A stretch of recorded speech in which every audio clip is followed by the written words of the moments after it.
हर खबर पर आपकी नजर बेताब समाचार।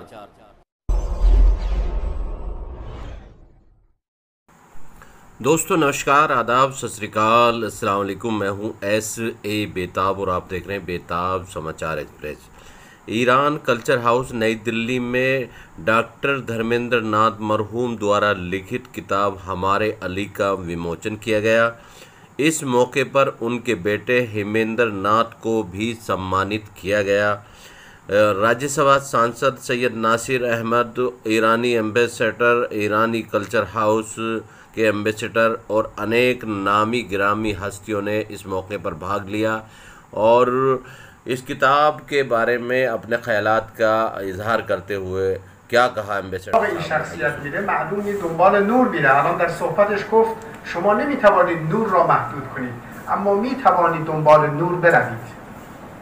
जो कोई भी इस शख्सियत से मुतासिर होता है, इनसे जुड़ता है, वो या वो नूर की तलाश में है और नूर को कभी कैद नहीं किया जा सकता।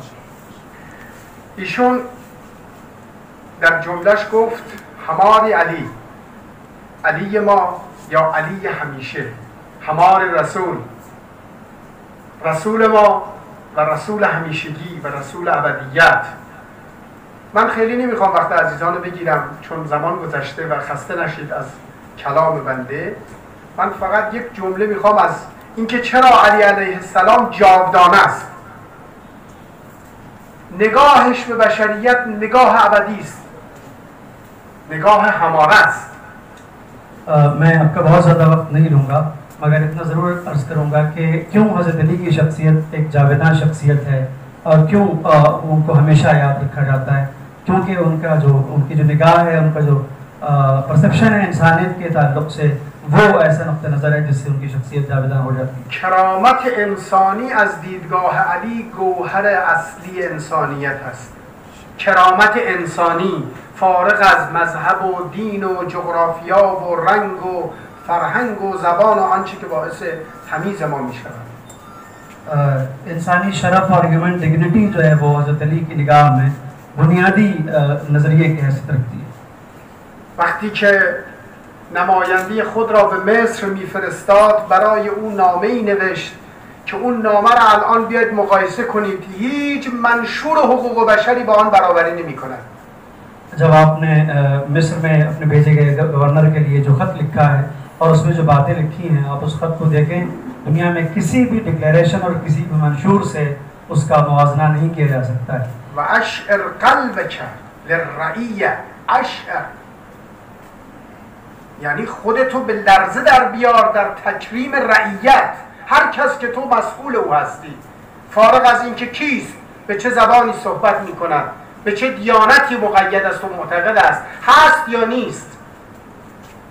जो तुम्हारे सामने रियाया है उसके एहतराम में अगर तुम्हारा वजूद कपकपा उठे तो उससे भी दरेर नहीं करना और इसमें कतई ये लिहाज मत करना कि वो किस मज़हब का फॉलोअर है और किस दीन का मानने वाला है। अगर वो इंसान है और उसके ताल्लुक़ से तुम पर कोई जिम्मेदारी आयद होती है तो तुम्हें उसके तई हसास रहना चाहिए। و آن زمانی که در کوفه قدم میزد با اصحاب خود دید یک فرد اروپایی ظاهرا از روم آمده بود.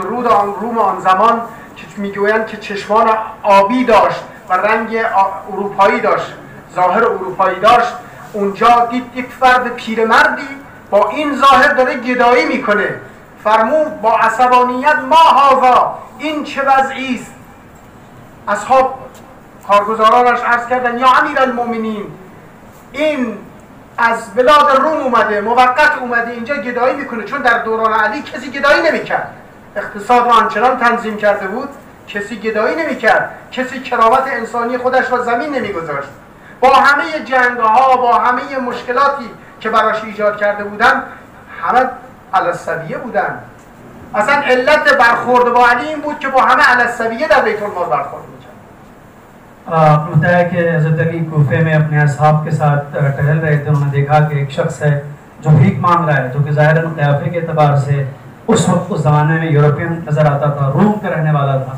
आपने जब उसे देखा तो वो जो आपके दिल में करामत इंसानी और ह्यूमन डिग्निटी के तहत जो जज्बा है, उसके पेश नज़र आपने अपने साथियों से कहा कि ये क्या सूरत हाल है, ये आदमी भीख कैसे मांग रहा है। ये इसलिए था क्योंकि आपके ज़माने में कोई शख्स भीख नहीं मांगता था। आपने उस ज़माने की मईशत इक़्तिसाद को तमाम तर चैलेंजेस और मुश्किलात के बावजूद ऐसे संभाल रखा था कि ये सूरत हाल नहीं थी। लोगों से पूछा, लोगों ने बताया कि रूम से आया है, मुसाफिर है, लिहाजा ऐसा कर रहा है। گفت من نگفتم من هازا، گفتم ما هازا، نگفتم این کیه، گفتم این چه وضعیه، چرا باید یک انسان پیرمرد گدایی کند و شرافت و کرامت انسانی خود را به فروش بگذارد برای لقمه نان. فرمود استعملتموه حتی عجز فکبر فترکتموه انفقوا علیه من بیت المال. او را به کار گرفتی تا زمانی که جان در بدن داشت و قدرت داشت و جوان بود، او را به کار گرفتید. اکنون که عاجز شده است و ناتوان، او را رها کرده اید. از بیت المال باید این تأمین شود. برای همین او بنیان گذار بیمه جهانی است. हज़रत अली ने कहा कि मैंने ये नहीं पूछा कि ये कौन है, मैंने ये पूछा कि ये क्या सूरत हाल है, ये मैं क्या देख रहा हूँ। मैं ये नहीं जानना चाहता कि ये कौन है, ये जानना चाहता हूँ कि ये सूरत हाल क्यों है। और उसके बाद आपने बताया, आपने कहा कि जब तक वो जवान था और उससे काम लिया गया, जब ये बूढ़ा हो गया है तो एक तरफ किनारे और ये इस तरीके से गदाई कर रहा है इस सन में, ये बिल्कुल शराफत इंसानी के ख़िलाफ़ है, ह्यूमन डिग्निटी के ख़िलाफ़ है। इसको बैतुल माल से पैसा दिया जाए ताकि ये गदाई न करने पाए।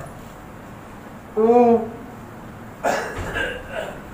معتقد بود و عمل میکرد که در جامعه همه انسان ها از حقوق برابر، از حقوق آزادی برابر، ابراز عقیده برابر، برخورداری از امکانات و حق حیات و حق رشد و حق تعالی برابر. برای همین بعضی از بزرگانی که با اون بودن، با وجودی که مدعی بودن در صدر اسلام اومدن گفتن سویت بیننا و بین السود، بین ما و سیاهات و برابری ایجاد کردیم، ما اشراف قریش هستیم، ما سادات هستیم. اصلا علت دشمنی با علی این بود که با تبعیض مبارزه میکرد و اونها بر نمیتابیدن.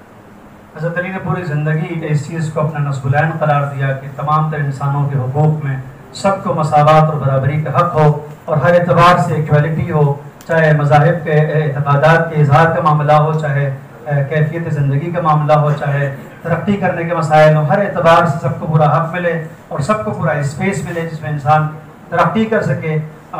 चुनांचे उस ज़माने में लोगों ने कहा कि आपने हमें सियापोस्ट लोगों के साथ बराबर करार दे दिया। कुरैश ने भी मुखालफत की, उस ज़माने के बहुत सारे लोगों ने मुखालफत की। शायद यही वजह है कि मुखालफतें आगे चल के बहुत बड़े मसाइल का सबब बनी। این است حمار علی و حق با مرحوم دکتر درمندراست که علی ما این است، علی همیشه این است. ارزش های علی همیشگی و جاودانه است. ارزش های علی محدود به عرب و ایران و هند و اروپا نیست. ارزش های علی به همه بشریت در طول تاریخ متعلق است. برای همین باید گفت حمار علی. हज़रत अली की शख्सियत और उसके अलावा जो उन्होंने अक़दार छोड़े हैं, जो वैल्यूज़ उन्होंने प्रमोट किए हैं माशरे में, वो एवर लास्टिंग है, एकदम इटर्नल हैं और हमेशा रहने वाली हैं। जो कि उन्होंने जिस तहजीब की दावें डाली है वो हमेशा हमेशा के लिए ज़िंदा रहने वाली है। هر که او را مقتدای خود می‌داند، علما او را مقتدا و امیر خود می‌دانند، صوفیه او را امیر و بالاترین صوفی و ذاکر خدا می‌دانند. عبادت کنندگان این گونه هستند. لشکر شکنان و شمشیر زنان در راه حق او را امیر خود می‌دانند. پهلوانان او را مقتدای خیش می‌دانند. ادبا و سخنوران میگن ما از نهج البلاغه بلاغت میگیریم. هر کسی میاییم میبینیم که علی پیشدار اوست. برای همین است علی تعلق به همه اقشار دارد. अली को सब ने अपना पेशवा और मुक्तदा जाना है, उलमा ने उन्हें अपना मुक्तदा जाना है, सूफिया ने उन्हें अपना पीर व मुर्शिद जाना है, अपना बुजुर्ग माना है और उनसे अपने सिलसिले को जोड़ने में फ़ख्र महसूस किया है। दुनिया के तमाम तर पहलवान और शमशीर जन उन्हें अपना रहबर और पेशवा मानते हैं। हर सफ़र, हर शोबे हयात में जो लोग तरक्की करते हैं वो हज़रत अली को अपना अमीर और अपना रहनुमा और पेशवा जानते हैं। शायद यही वजह है कि आपका ताल्लुक़ पूरी बशरियत से है, बशरियत के हर सिन्फ और हर कारवां से है। صحبت خودم را با یک شعر که فرمود کتاب فضل تو را آب بحر کافی نیست که زودتر کنم سرانگشت و صفحه بشمارم. मैं अपने गुफ्तगू को इस शेर पर ख़त्म करता हूँ कि आपकी फजीलतों की किताब के लिए समंदरों की रोशनाई भी नाकाफ़ी है कि अगर मैं उससे भी उंगलियाँ तर करूँ उसके और आँख को गिरना शुरू करूँ तो नहीं गिन सकता. تبریک میگم به این جمع که در جمع فضیلت و جمع آوری کننده فضیلت حضور پیدا کردن. درود میفرستم به روح مرحوم دکتر در میرپرا و همه کسانی که در این راه قدم برداشتن. اینها درست فهمیدن و خود را به اون اقیانوس وصل کردن. اگرچه قطره‌ای بودن اما قطره دریاست اگر با دریاست، ورنه اون دریا و قطره هم به جای خود. اینها قطراتی از بشریت هستند که خود را به اقیانوس بزرگ علی محمد و راستی و درستی تا ابدیت پیوند دادند. درود میفرستم. متشکرم. मैं आप तमाम हज़रात को मुबारकबाद पेश करता हूँ जो इस हमारे चैनल को सब्सक्राइब करें और बेल आइकॉन भी दबा दें ताकि आने वाली वीडियो